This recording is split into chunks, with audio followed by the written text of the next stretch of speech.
Hello, my friends. I'm Donn Chapman, host of Origins, which is the program you're watching right now. I have with me today Dr. Brad Harrub. Dr. Harrub has a degree from the University of Tennessee School of Medicine, and he's here today, and we're going to talk about the most basic of the whole argument about origins, creation versus evolution. Now, Brad, it's so good to have you today. Good to be here, Don. But you have those framed as if creation and evolution are irreconcilable theories, but I meet Christians all the time who tell me they believe in both. Can you believe in both? Unfortunately, there are a lot of Christians who would compromise and are trying to take what the world is saying as far as billions or millions of years and marry it with the Bible. But I think the Bible's very specific in that God did it precisely in 6 24-hour days. And there's not enough time. If you look at the genealogies, if you look at Bible history, there's not enough time to squeeze evolutionary time into it. Plus, would you agree that evolution has become a kind of anti-God theory? Definitely. It's not just a scientific theory, but it's become a forum for people who don't want us to think there's a God out there. At the root of it, everybody needs to understand the evolutionary theory is teaching that we all descended from a common ancestor that itself basically came from a non-living rock. There's not a whole lot of God in that picture. No, there isn't. And there's a hostility towards God in a lot of it, isn't there? Very much so, very much so. Well, let's talk about Origins, which is the name of our show, the very nexus of our beginning.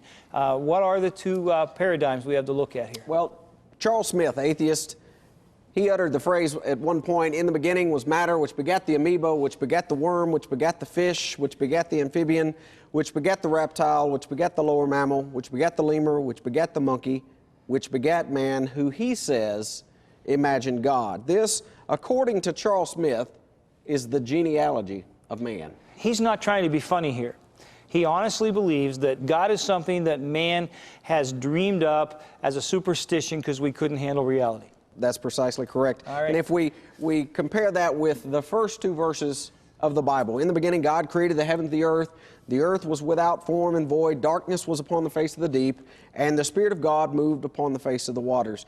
Definitely a difference in those two beginning statements. One, you're saying, hey, man imagined God. The other is putting God in the driver's seat and saying he did it all. And so we have two separate worldviews forming here. Very much. All right. The problem is today, when our young people, when they run off to school, they're being taught only one theory for origins, and they're being taught as a fact. Yeah, look at that with us. Stephen Jay Gould, commenting on evolution, made the comment, he said, "Evolution is as well documented as any phenomenon in science, as strongly as the Earth's revolution around the sun, rather than vice versa." He said, "In this sense, we can call evolution a fact." Bear with me a moment, but could Stephen Jay Gould really believe that? He is trying to compare the theory of evolution with a known fact as far as we know the planets circle the sun. Right. And he's basically trying to say, hey, if you don't believe this, you don't believe this other truth that we know about. You have a PhD in a scientific field.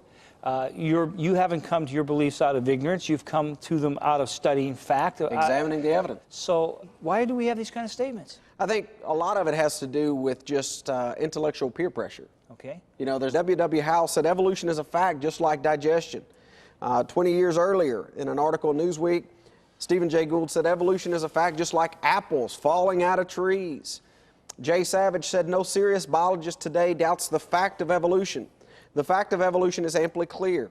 We don't need a listing of evidences to demonstrate the fact of evolution any more than we need to demonstrate the existence of mountain ranges. You know, Richard Dawkins, he sums it up. He says, it's absolutely safe to say that if you meet somebody who claims not to believe in evolution, that person is ignorant, stupid, or insane, or wicked, but I'd rather not consider that.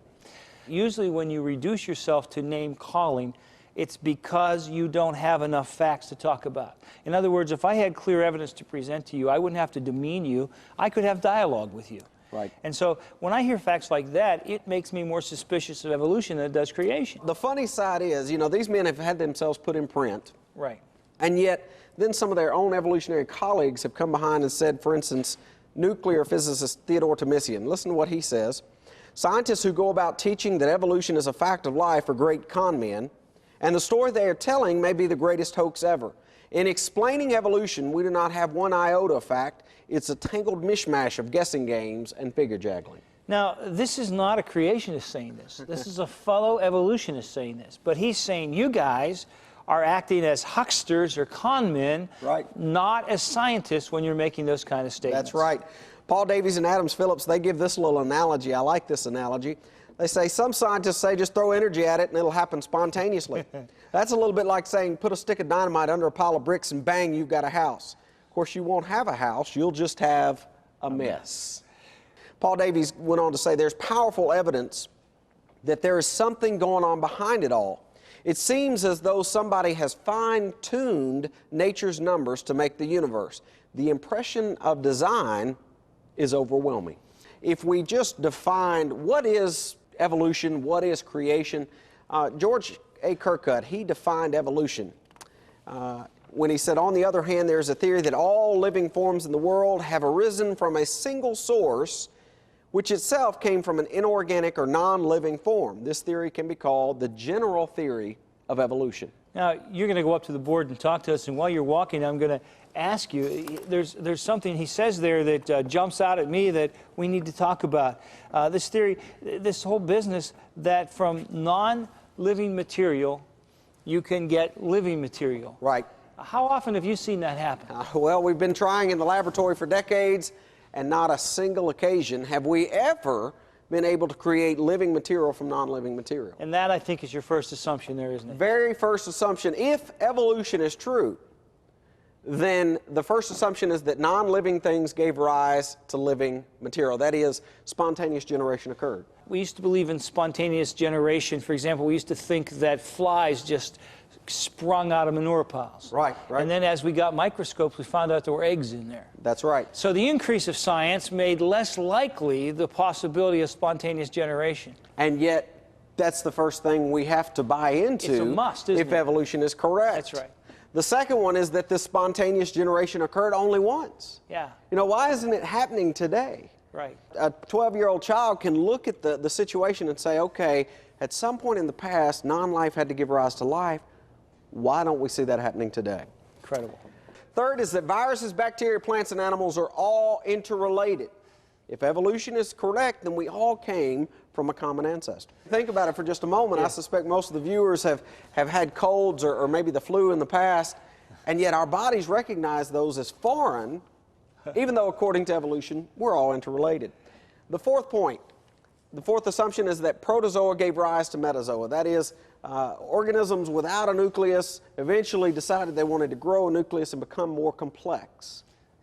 And again, as you're looking at this list, we don't have scientific proof for any of them. Number 5, the fifth assumption is that various invertebrates, that is, animals without a backbone, they're all interrelated. And then number 6, those animals without a backbone, for whatever reason, decided, hey, we need to grow a backbone. And so they gave rise to the vertebrates. And then finally, seventh assumption is that all the vertebrates, fish, gave rise to amphibians. Amphibians gave rise to reptiles. Reptiles gave rise to birds and mammals. That's where we are with the evolutionary theory. If we were to look at the other side of the equation, what about creation? What about the creation model? According to the theory of creation, or as it may be more properly called the creation model, the universe is not self-contained. Everything in the universe, and in fact the universe itself, came into being through the design, purpose, and deliberate acts of a supernatural creator. There are your two arguments. You've got one that says, hey, everything self-contained, it just sprang into existence. One was not. One said that God made it. That's right. Yeah. If we look at the scientific evidence for how life got here, there is a scientific law known as the law of biogenesis, and unfortunately, this particular scientific law is kind of being eradicated from many of the textbooks. Doesn't make it any less scientific, but this law leans heavily in favor of the creation model. George Wald, Nobel laureate of Harvard, said, most modern biologists, having reviewed with satisfaction the downfall of the spontaneous generation hypothesis, yet unwilling to accept the alternative belief in special creation, are left with nothing.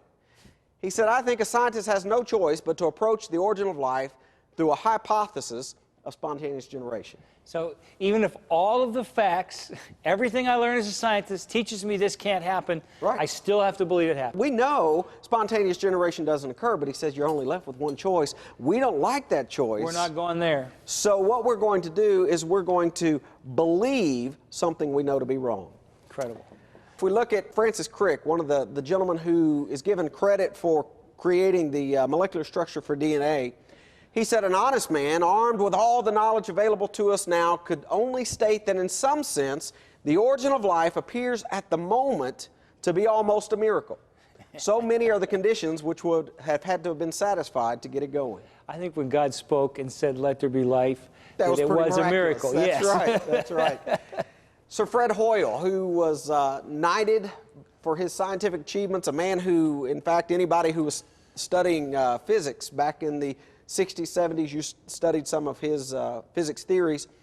He said the likelihood of spontaneous formation of life from inanimate matter is 1 to a number with 40,000 noughts or zeros after it. It is big enough to bury Darwin and the whole theory of evolution. There was no primeval soup, neither on this planet nor any other, and if the beginnings of life were not random, they must therefore have been the product of purposeful intelligence. To which I say amen. All of the evidence continues to point towards the creation model.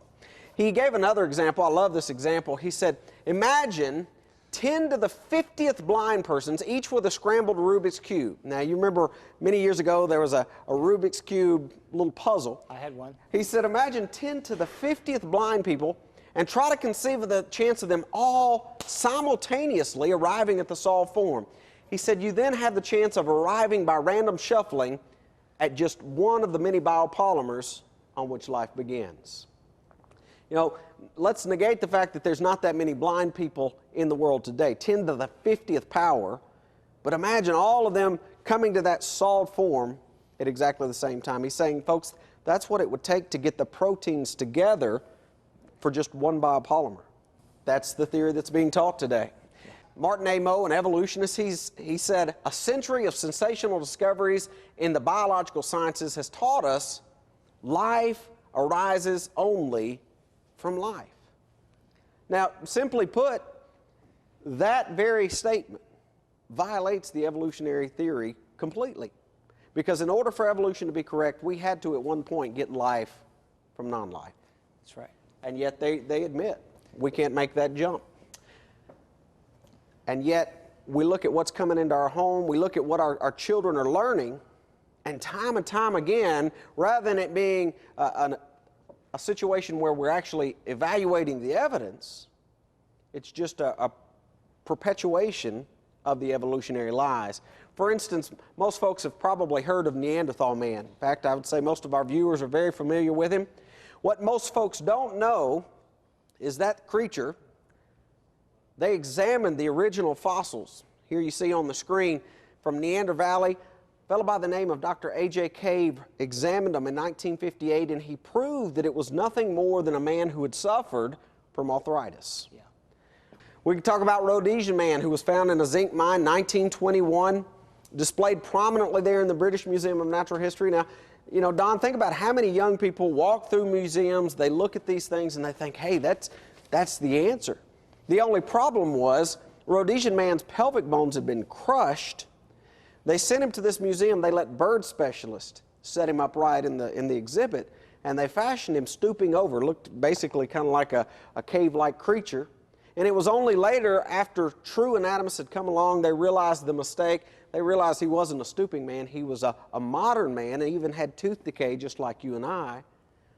And yet how many thousands of young people walked by, looked at that display, and assumed this was a creature on its way to becoming human. Yeah. Or we could talk, for instance, about Orc Man. Single piece of bone around the parieto-occipital region of the skull, right back here. From that one piece of bone, some overeager scientists decided they had another missing link. The only problem was that one piece of bone, later we discovered, belonged to a 6-month-old donkey. Last but not least, Don, we've got Flipper Man. 1979, a collarbone was found. It's actually this middle bone you see here on the screen. They dated the plankton around it, said, oh, it's roughly 5 million years. I love how they just kind of come up with round numbers. marched it into a science conference and said, we've got one of the oldest upright walking bones of a humanoid fossil.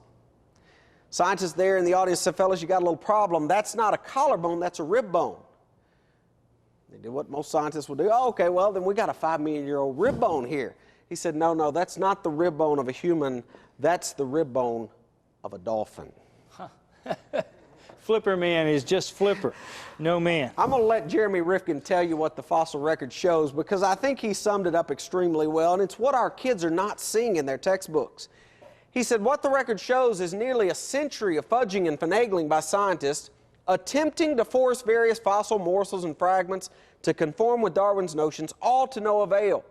Today, the millions of fossils stand as very visible, ever-present reminders of the paltriness of the arguments and the overall shabbiness of the theory that marches under the banner of evolution. Well said. Dr. Brad, we have to take a break. When we come back, though, I want to ask you, because you've talked about a young Earth, and certainly we've seen the fudging and the finagling of the evolutionists in their fossil records and so on, and we still have this huge leap of how you get from inanimate life to life. But it seems to me that if we're going to make things like coal that take millions and millions a year, then we have to have an old Earth. And so I need you to help me with that. So folks, don't you go away. We're going to talk about coal and about how old this Earth has to be in order to make coal. Is this a young Earth or an old Earth? We're going to have an answer for you when you come back, so don't go away.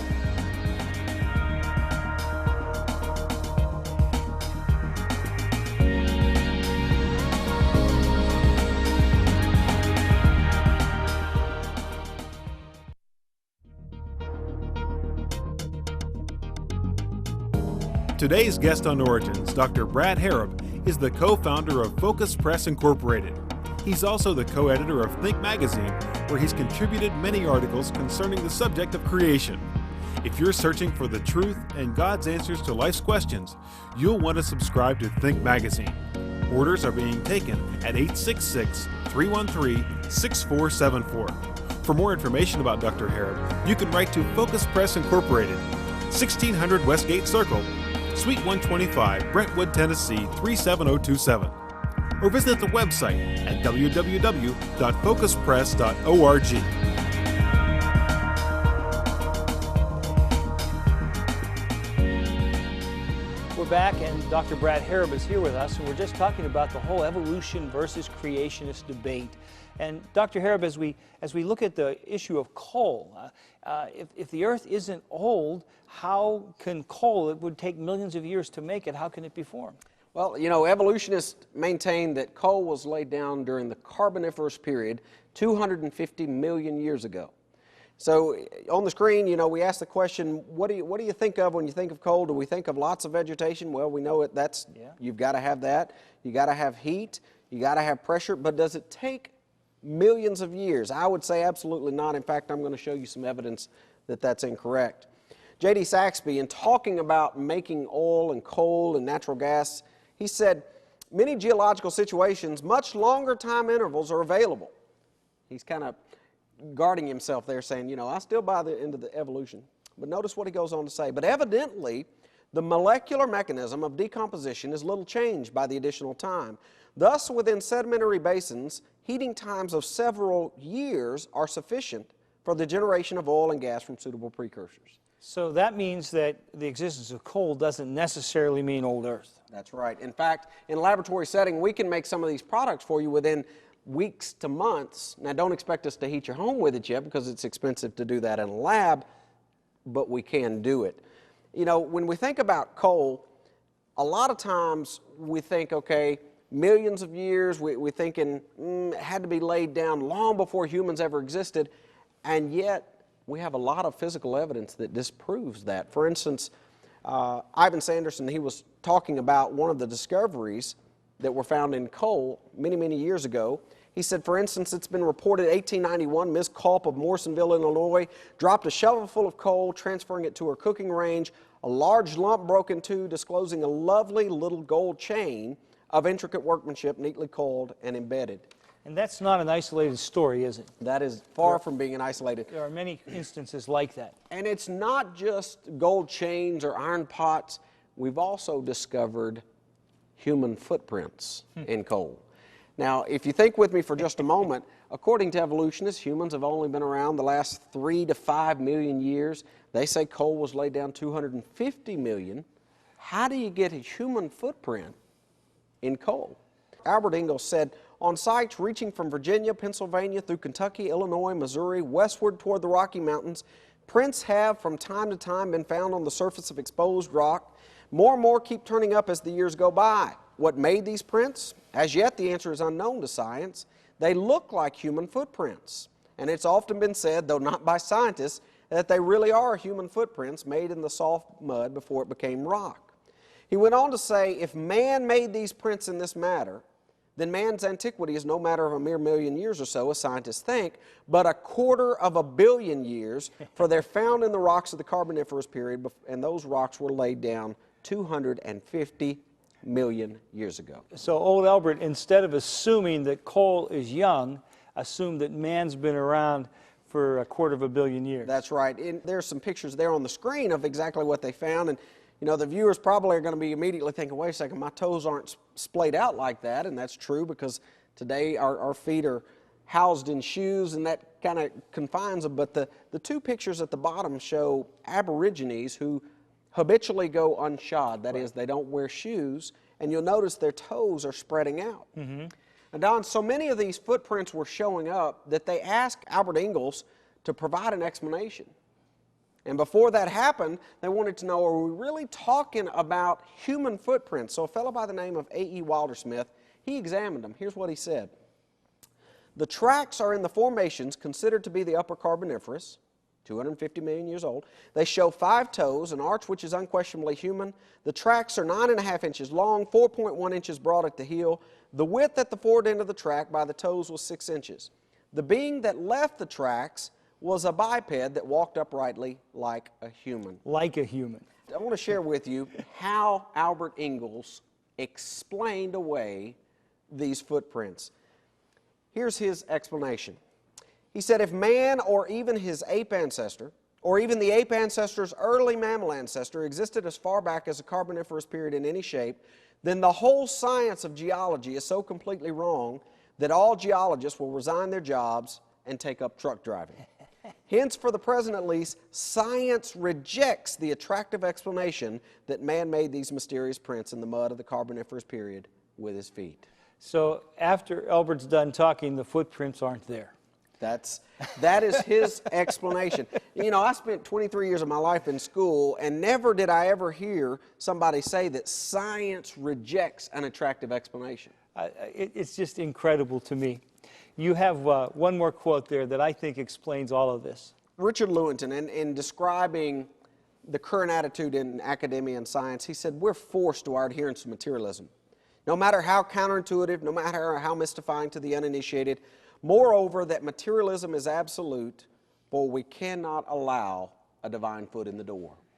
I thought we were arguing with honest people who were truly seeking truth and had just come to a different conclusion. But over and over again, we see deception and fraud and deliberately misleading people.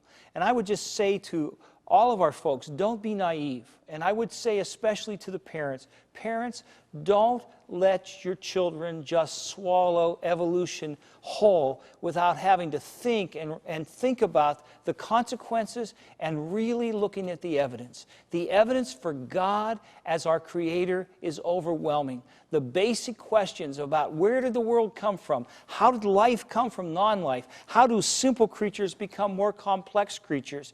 All of those things are things that evolutionists just skirt around and never answer. We always come back to the same old truth. You know, you can have 1,000 lies, but only one truth. And the truth is always going to be the same, that it's God's view that He created you.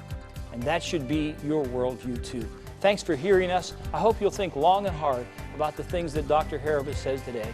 And I hope you'll join us again next time. Until then, God bless you.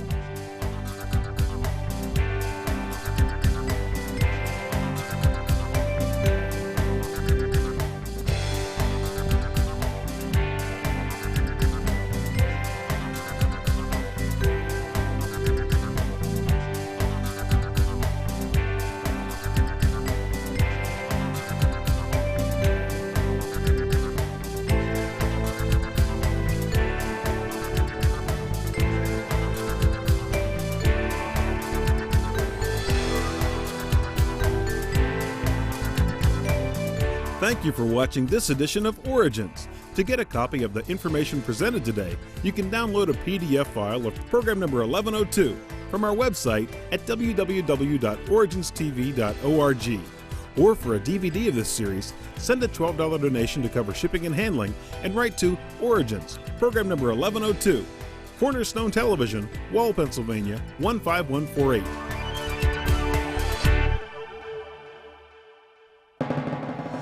Origins is made possible by the faithful prayers and the financial support of you, our Cornerstone Television family.